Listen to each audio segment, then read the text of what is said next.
যে মা ও বাবা মাছ থেকে ডিমও যে দুধের মতন ওই লেয়াটা নেওয়া হয়, সেই মাছটাকে সুস্থ করার জন্য এই জায়গাটায় রাখা হয়। এই জায়গাটায় রেখে সুস্থ করা হয়।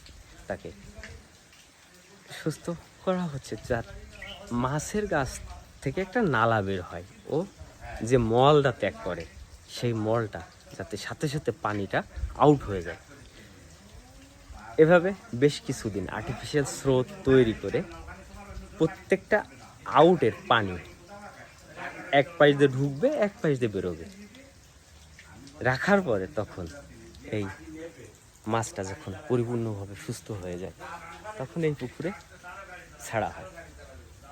আবার এই পুকুরে থেকে আবার তৈরি হয় এই ডিম দেওয়ার জন্য মা ও বাবা মাছটা।